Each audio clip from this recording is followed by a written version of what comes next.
Assalamualaikum warahmatullahi wabarakatuh. Sebelum kita memulai pembelajaran hari ini, marilah kita awali pagi hari ini dengan berdoa. Berdoa dimulai.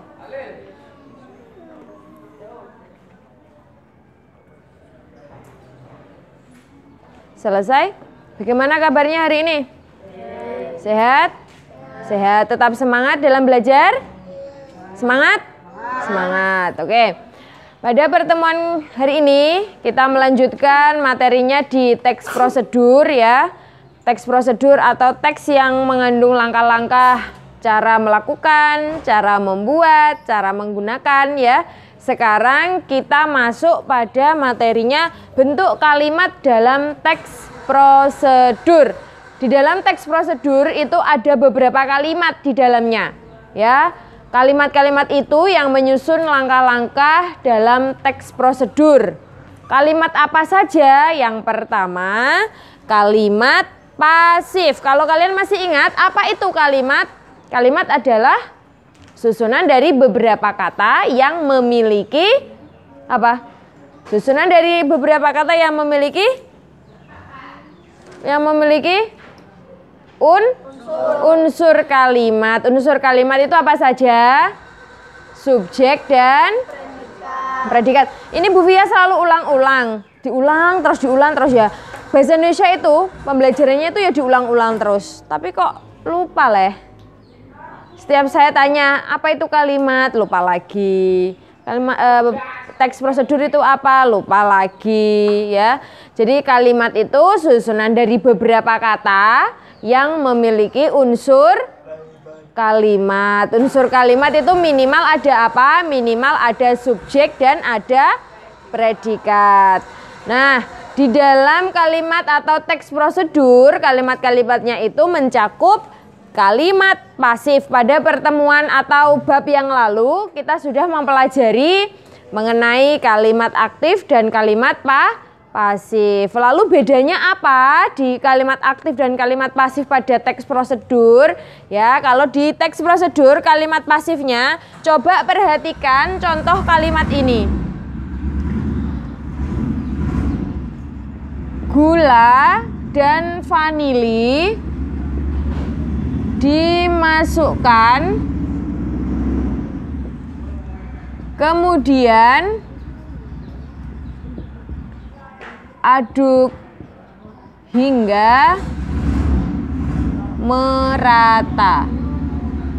Oke, ada kalimat gula dan vanili dimasukkan dan aduk hingga merata. Dari kalimat ini adalah satu jenis kalimat pasif yang ada pada teks prosedur yang ditandai dengan kata apa? Katanya apa yang bisa menandai bahwa ini adalah kalimat pasif? Kata apa? Dimasukkan. Dimasukkan ini masuk ke dalam salah satu ciri teks prosedur, salah satu ciri kalimat pasif ya. Dimasukkan ini dari kata dasar masuk ya. Dari kata dasarnya masuk, mendapat imbuhan di dan kan, menjadi dimasukkan. Ini sebagai ciri bahwa kalimat ini adalah bentuk kalimat pasif di dalam teks prosedur. Diingat ya, ciri kalimat pasif itu ditandai dengan imbuhan di. Kalau ciri kalimat aktif ditandai dengan imbuhan apa? Kalau aktif me ya, me. Contoh ya, misalkan Badril atau Raffi memotong buah-buahan. Kata memotong itu dari kata dasar apa? Potong, bukan motong loh ya. Memotong itu dari kata dasar potong, mendapat imbuhan me. Bukan memotong, tapi memotong. Masih ingat huruf apa saja yang ketika mendapat imbuhan me melebur? Huruf apa? Ada 4 huruf. Ketika mendapat imbuhan me, itulah unsur kalimat. Ada 4 huruf. Ketika mendapat imbuhan me, dia hilang atau lebur. Huruf apa saja? Ada 4. Huruf apa saja ada 4? Lupa, Ulil? Yang di rumah ingat apa tidak? S, 1. Yang kedua? Kok T? Apa? Apa tadi bilangnya apa? T. T masuk. K. S tadi sudah. P. Jadi ada 4 huruf. Ketika mendapat imbuhan me, dia itu hilang atau lebur, yaitu huruf K, T, S, dan P ketika dia berada di depan loh ya. Ketika dia berada di depan dan diikuti huruf vokal. Kalau diikuti huruf konsonan, dia tetap ada. Contoh ya. Kata transfer ketika mendapat imbuhan me dengan kata tari ketika mendapat imbuhan me, ini nanti hasilnya berbeda.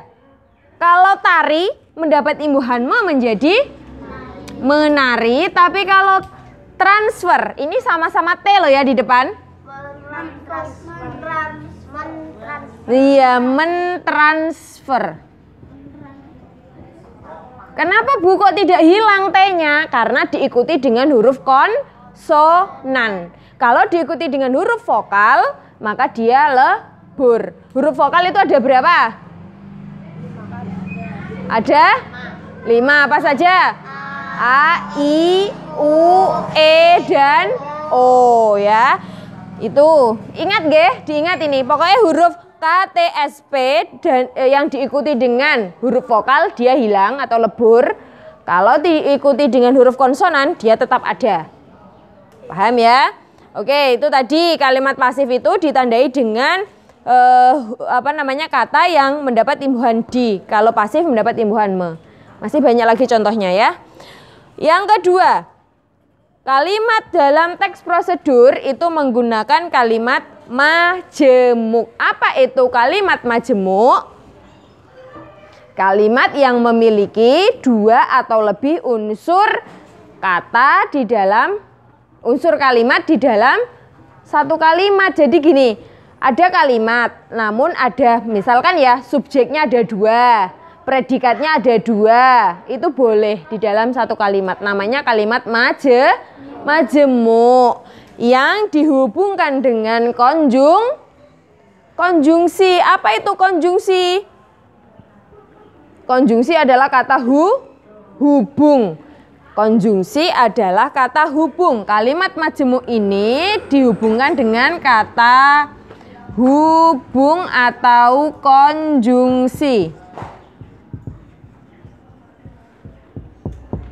Nah, konjungsi atau kata hubung itu yang menghubungkan antara kalimat yang satu dengan kalimat yang kedua.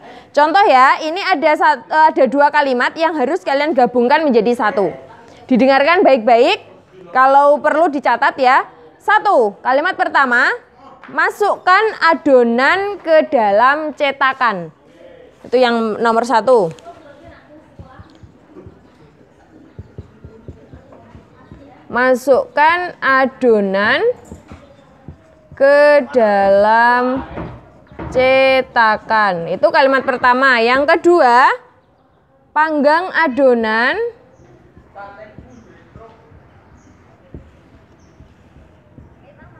selama 15 menit. Ada 2 kalimat ini silahkan dihubungkan menjadi kalimat majemuk menggunakan kata hubung. Bisa menggunakan tetapi, dan, kemudian, lalu, setelah itu. Pokoknya dicari kata hubung yang sesuai, yang cocok digunakan untuk 2 kalimat ini jadi satu. Ada yang bisa jawab? Ada yang bisa jawab? Coba yang di rumah bisa menghubungkan ini. Masukkan adonan ke dalam cetakan, itu yang pertama. Panggang adonan selama 15 menit. Kalau ada 2 kata yang sama dalam satu kalimat, itu bisa dihilangkan salah satu. Kata apa ini? Adonan dan adonan. Bisa menggunakan salah satunya. Satu saja, nggak usah dua. Kalau ada yang sama loh ya. Tapi kalau tidak sama boleh ditulis lagi. Bagaimana bentuk kalimat majemuknya? Masukkan adonan ke dalam cetakan. Lalu atau kemudian panggang selama 15 menit. Kata adonan ini hilang nggih. Ya. Jadi masukkan adonan ke dalam cetakan, kemudian panggang selama 15 menit. Itu ya cara menggabungkan kalimat majemuk. Contoh lagi kalau kalian masih bingung. Edo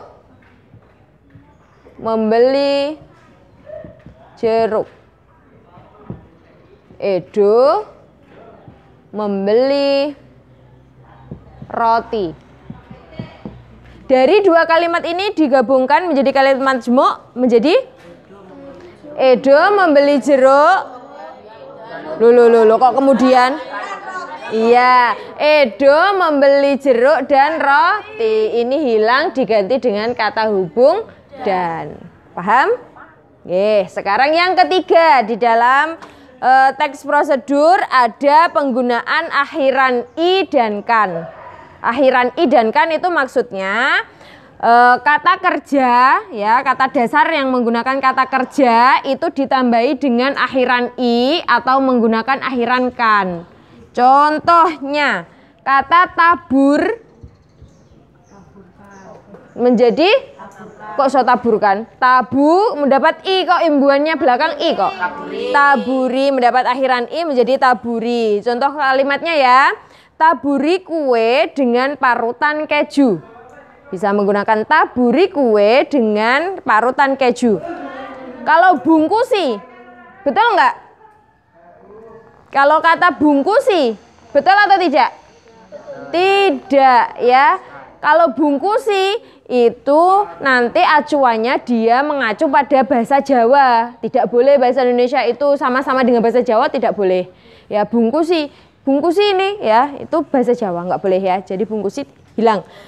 Tidak boleh mendapat akhiran itu tidak boleh.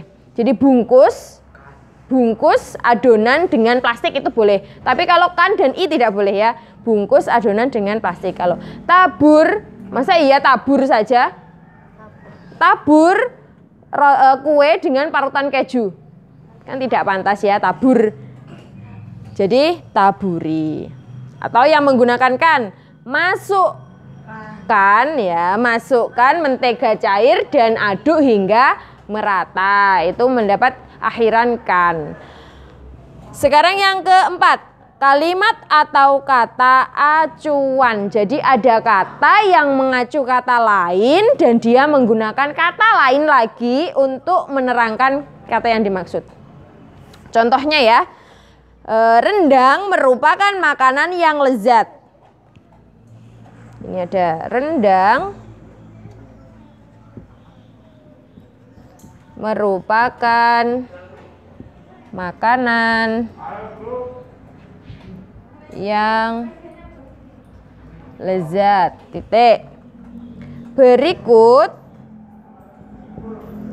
cara pembuatannya. Oke. Ada katanya. Katanya di sini itu mengacu pada kata apa? Rendang merupakan makanan lezat. Makanan yang lezat. Berikut cara pembuatannya. Nya di sini mengacu pada kata membuat.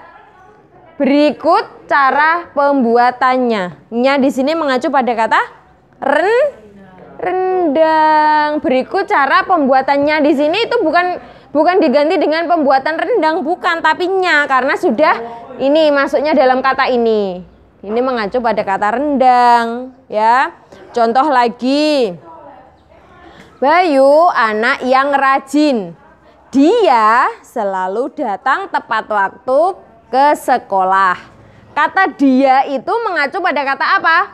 Bayu. Sama seperti ini ya. Contoh lagi. Pantai Kelapa adalah pantai yang terletak di Kabupaten Tuban. Di sana kita bisa melihat pantai yang indah. Kata di sana mengacu pada kata apa? Pantai apa?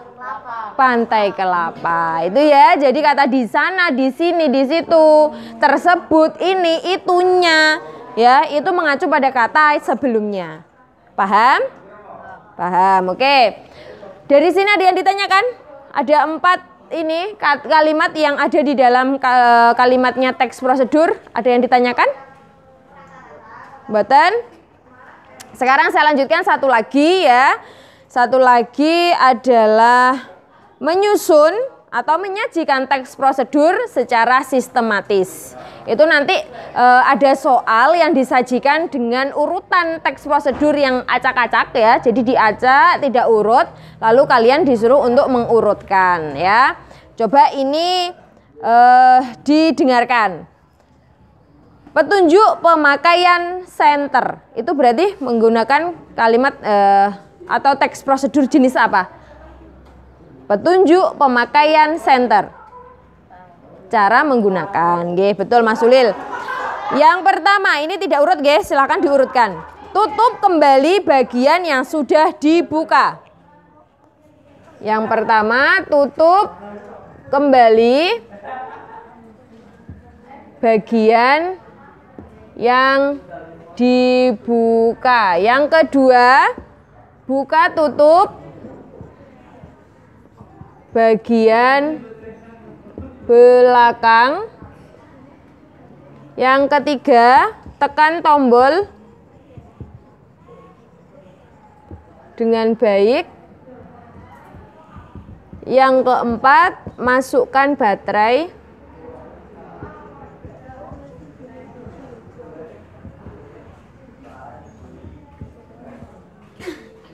Dengan kepala ke arah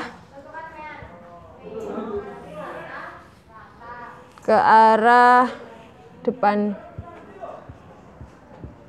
semua. Oke, dari 4 langkah ini karena ini tidak urut, silahkan diurutkan menjadi teks prosedur yang sistematis. Yang pertama, nomor berapa dulu? Tutup kembali bagian yang dibuka, buka tutup bagian belakang, tekan tombol dengan baik, masukkan baterai dengan kepala ke arah depan semua. Oke, nomor 2 dulu ya. Buka tutup bagian belakang. Dilanjutkan dengan nomor 4, masukkan baterai dengan kepala ke arah depan semua. 1, tutup kembali bagian yang telah dibuka. Dan diakhiri dengan nomor 3, tekan tombol dengan baik. Oke, saya kira kalian sudah paham semuanya. Nanti diaplikasikan di dalam soal yang ada pada buku modulnya ya. Itu untuk latihan karena harus diasah terus. Oke, kalau ada yang ditanyakan atau tidak? Mboten. Kalau tidak ada yang ditanyakan, Bu Fi akhiri pada pertemuan hari ini. Soal pada buku modul halaman berapa itu? Yang pilihan ganda, teks prosedur? Berapa? 43 yang di rumah ya. Yang halaman 43 silakan dikerjakan pada buku modulnya. Itu saja kita akhiri pada pertemuan hari ini dengan mengucap hamdalah. Alhamdulillahirabbil alamin. Sekian, wassalamualaikum warahmatullahi wabarakatuh.